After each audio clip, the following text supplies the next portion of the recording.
आदरणीय प्रधानमंत्री नरेंद्र मोदी जी, सादर नमस्कार। लगातार तीसरी बार प्रधानमंत्री बनने की बधाई। हम आपके करोड़ों समर्थकों में से एक हैं। मोदी जी, 4 जून को जब लोकसभा चुनाव के परिणाम आए तो हमें भी बहुत झटका लगा था। हम समझ रहे थे कि सरकार तो आपकी ही बन रही है, लेकिन मन की भावनाएं कुछ वैसी ही थीं जैसी वाजपेयी सरकार एक वोट से गिरने और 2004 में मिली अप्रत्याशित हार हो। करोड़ों भारतीयों को ऐसा लगा मानो देश किसी गड्ढे में जाने से बाल बाल बचा है। धीरे धीरे उस सदमे से हम बाहर आ रहे हैं, इस आशा में कि जो गलतियां हुई वो सुधारी जाएंगी, इस विश्वास के साथ कि मोदी है तो सब ठीक हो जाएगा। और इसी भरोसे पर हम कुछ ऐसी बातें आपसे कहना चाहते हैं जो थोड़ी चुभने वाली हो सकती हैं। आशा है आप उनके लिए हमें पहले से ही क्षमा कर देंगे। मोदी जी, एक समाज के रूप में हमारे अवचेतन में कई प्रकार की असुरक्षाएं हैं। हम वो समाज हैं जिसने अपने शत्रु को 17 बार युद्ध में पराजित करके क्षमा कर दिया, लेकिन 18वीं बार जब हम हार गए तो उन्होंने हम पर कोई दया नहीं की। हमें पानीपत की वो तीसरी लड़ाई भी याद है जब मराठा सेना के साथ 40,000 हिंदू महिलाएं और बच्चे भूखे प्यासे मार दिए गए थे। कोई उन्हें बचाने नहीं आया। उस विश्वासघात को भी हम आज तक नहीं भूले जब देश की स्वतंत्रता के नाम पर मुसलमानों को 1/3 भूमि दे दी गई। इसके बावजूद उन्हें यहीं रोक लिया गया और ये पाप करने वाले व्यक्ति को हमारे सिर पर राष्ट्रपिता बनाकर बिठा दिया गया। कोई सत्य को बोल दे तो आप उसे मन से माफ नहीं करते। हम बार बार चले गए, कभी शत्रुओं द्वारा तो कभी अपनों द्वारा। प्रधानमंत्री जी, 2014 में जब आप आए तो सदियों के दबे कुचले हिंदू समाज ने आशा की एक किरण देखी। लगा कि अब सब ठीक हो जाएगा। हिंदुओं की इस पुण्य भूमि के टुकड़े टुकड़े करने के षड्यंत्र बंद होंगे। कांग्रेस और उसके वामपंथी सहयोगियों द्वारा योजनाबद्ध रूप से थोपी गई दरिद्रता दूर होगी। हिंदुओं से भेदभाव वाली व्यवस्था का अंत होगा। हमारी आस्था के केंद्र हमें वापस मिलेंगे।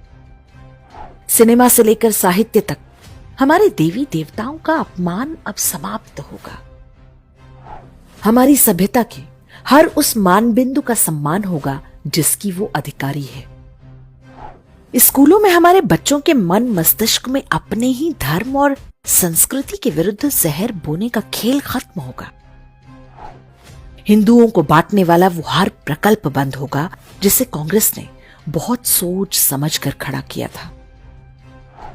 वो इकोसिस्टम भी समाप्त होगा जो सिनेमा, साहित्य और मीडिया से लेकर समाज के हर क्षेत्र में हिंदू विरोधी घृणा का पोषण करता है। आप आए तो बहुत कुछ हुआ भी। देश भर में इस्लामी आतंकवाद पर बहुत सीमा तक नियंत्रण पाया गया। उत्तर पूर्व में ईसाई आतंकवाद पर भी थोड़ी बहुत नकेल कसी गई। भ्रष्टाचार के नाम पर हमारी मातृभूमि के धन और वैभव की लूट बंद हुई। उस व्यवस्था का अंत हुआ जो सुनिश्चित करती थी कि हिंदू सदैव निर्धन रहे और अपनी छोटी छोटी आवश्यकताओं के लिए किसी मुल्ला या पादरी के जाल में फंसकर धर्मांतरण कर ले। देश ने पहली बार देखा कि कोई सरकार उनके भोजन, आवास, उपचार और यहां तक कि शौच की चिंता कर रही है। मोदी जी, एक सभ्यता के रूप में हम ऐसे ढेरों कामों के लिए सदैव आपके आभारी रहेंगे। जो कुछ आपने किया वो डूबती हिंदू सभ्यता के लिए तिनके के समान था, लेकिन लगातार कुछ न कुछ ऐसा भी होता रहा जो हमारे विश्वास को डिगा देता है। मोदी जी, अभी हम आपके पिछले 10 वर्ष की बात नहीं करेंगे। तीसरे कार्यकाल की शपथ लेने के बाद आपकी सरकार के आरंभिक निर्णयों को ही ले लीजिए।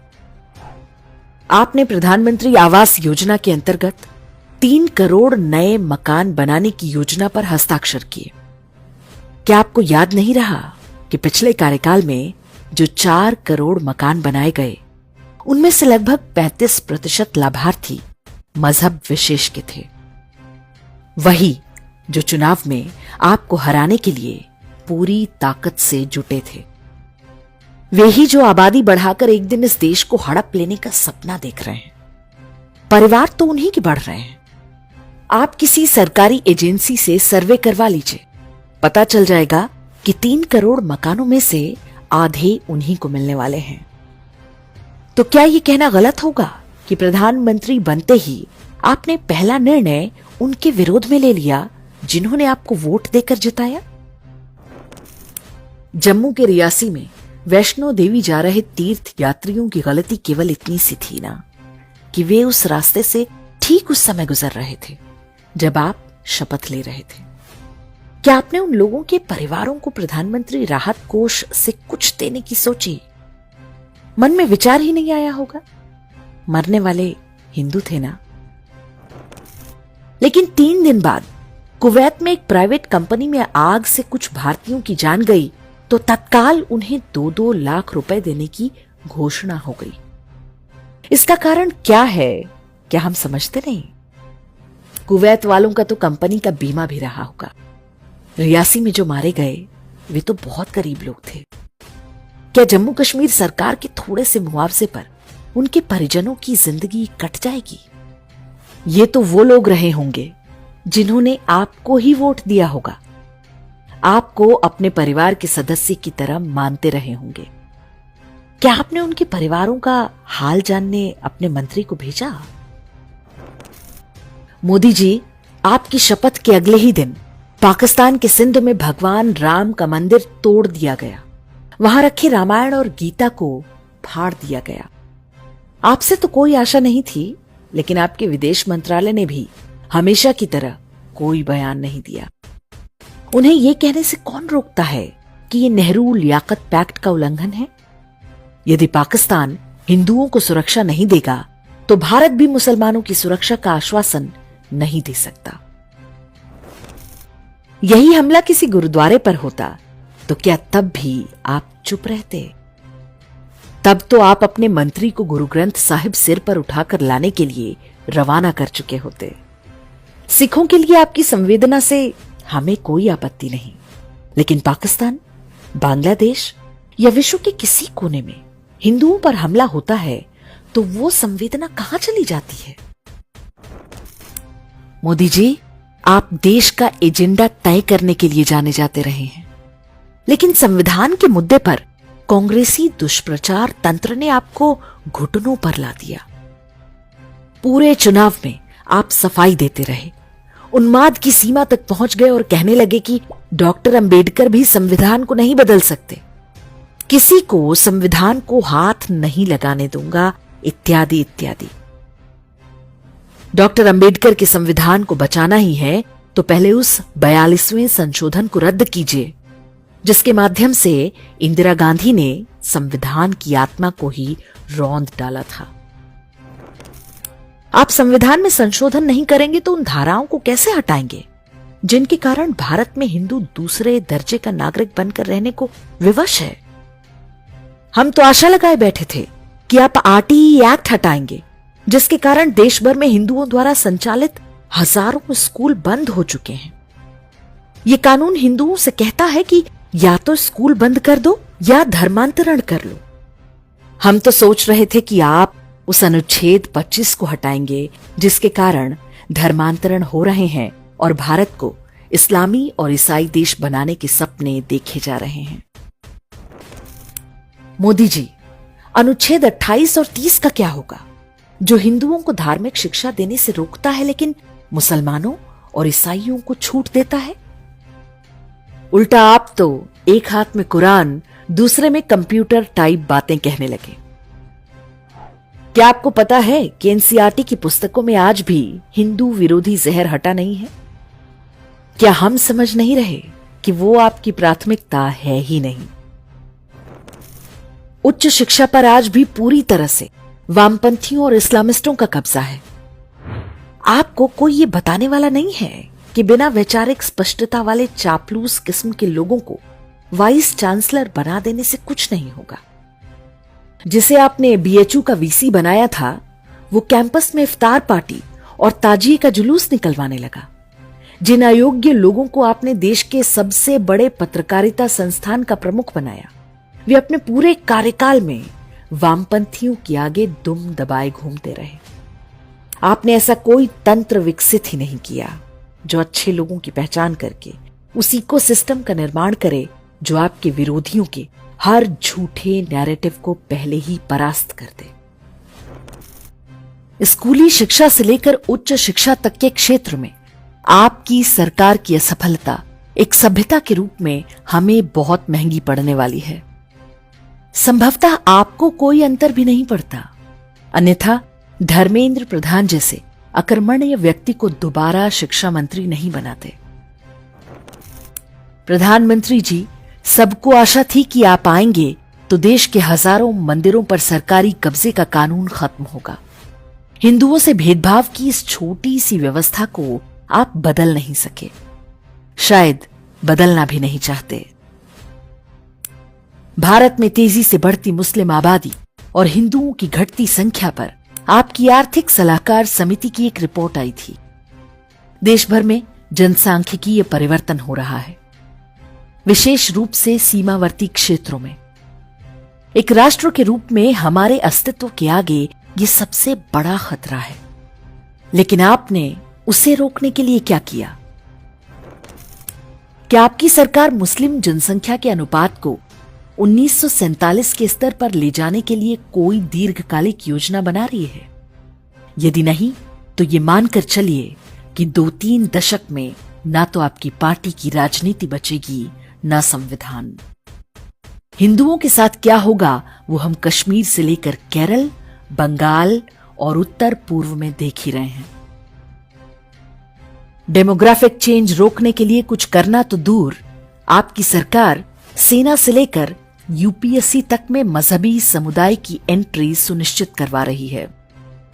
आप बड़े गर्व से कहते हैं कि सरकारी नौकरियों में मुसलमानों की भागीदारी बढ़ी है। क्या आपको पता नहीं है कि आप किस आग के साथ खेल रहे हैं? ये सब करने के बाद आप कैसे कल्पना कर लेते हैं कि चुनाव में हिंदू हिंदू करने से हिंदू आपको वोट दे देंगे? मोदी जी, मीडिया और एंटरटेनमेंट इंडस्ट्री को लेकर आपकी नीति तो समझ से परे है। गोदी मीडिया के नाम पर जो रंगे सियार आपने पाले हैं, उनकी सच्चाई शायद आपको भी पता ही होगी। आश्चर्य है कि सब कुछ जानकर भी चुनाव के दौरान आपने उन्हें 3 इंटरव्यू दे डाले। ये चैनल और अखबार आपको अपने मार्केटिंग इवेंट में बुलाकर स्पॉन्सरशिप से करोड़ों रुपए कमा रहे हैं और आप सोच रहे हैं कि वे आपकी प्रशंसा कर रहे हैं। ये आपका भ्रम है। लंबे लंबे भाषण, बेमतलब के इंटरव्यू और मीडिया के लिए अति उपलब्धता आपकी छवि को उल्टा नुकसान ही पहुंचा रही है। इस विषय में आपको महेंद्र सिंह धोनी से कुछ सीखना चाहिए। आपने कई अच्छे लोगों को पद्म पुरस्कार दिए, लेकिन एकता कपूर और करण जौहर जैसे लोगों को सम्मानित करके अपने सारे अच्छे कामों पर पानी फेर दिया। मोदी जी, कम्युनिकेशन का हर छात्र जानता है कि अपने बारे में थर्ड पर्सन में बात करना अच्छा नहीं होता है। जब आप अपने भाषणों में मोदी ये कर रहा है, मोदी वो कर रहा है जैसी बातें बोल रहे थे, तब क्या आपके किसी सलाहकार या सचिव ने बताने का प्रयास नहीं किया कि ऐसा ना करें? ये पंक्ति अहंकार की निशानी मानी जाती है। भारत को विकसित राष्ट्र और आर्थिक शक्ति बनाने के आपके प्रयासों पर हमें कोई संदेह नहीं, लेकिन ऐसा लगता है कि हिंदुओं के मुद्दे पर आपके पास कोई व्यापक और दीर्घकालिक रणनीति नहीं है। क्या आपने कल्पना की है कि 4 जून को आपकी कुछ और सीटें कम आई होती और सत्ता कांग्रेस के हाथ में चली गई होती तो क्या होता? जो खजाना आपने इतनी मेहनत से भरा है, वो सब कुछ देखते ही देखते लुट जाता। वैसे ही जैसे पुराने समय में हमारे राजा धन धान्य से राजकोष को भरते थे, और कोई विदेशी लुटेरा आकर सब कुछ लूट ले जाता था। 2004 से 2014 के बीच हमने ये होते हुए अपनी आंखों से देखा भी है। मोदी जी, कृपा करके कैमरे का मोह अब त्यागिए। पहली कैबिनेट बैठक का ये हाईटेक शूट विचित्र है। जिस कार्यालय में आप 10 साल से हैं, उसी में जाने पर रजनीकांत स्टाइल एंट्री हास्यास्पद है। ऐसी हरकतें अब रील बनाने वाले छपरी टाइप लड़के लड़कियों को शोभा देती है। इन सब से अब कोई इंप्रेस नहीं होता। हम समझते हैं कि एक सभ्यता के रूप में भारत युद्ध के बीच में है। आप हमारे सेनापति हैं। हमारे शत्रु हमें नष्ट करने की ताक में हैं। उनके मार्ग में आप सबसे बड़ा रोड़ा है। ऐसे में आपका भटकाव और शत्रुबोध की कमी खतरनाक हो सकती है। हिंदुओं के प्रति अपनी प्राथमिकताएं तय कीजिए और खुलकर खेलिए। करोड़ों लोग आपके साथ हैं। मोदी जी, इस पत्र में हमने जो कुछ भी कहा है, यदि वो अनुचित और अनर्गल प्रलाप है, तो हमारे जैसे समर्थकों को आश्वस्त करने के लिए आप क्या करेंगे? हमें आपसे कोई ठेका पट्टी या पद नहीं चाहिए। आप बस अपने कार्यों से हमारे आक्षेपों को गलत सिद्ध कर दें। हमसे अधिक प्रसन्न कोई नहीं होगा। हमें विश्वास है कि अगले 5 वर्ष में आप ये कर दिखाएंगे। ईश्वर आपको शक्ति दें। हर हर महादेव। जय श्री राम।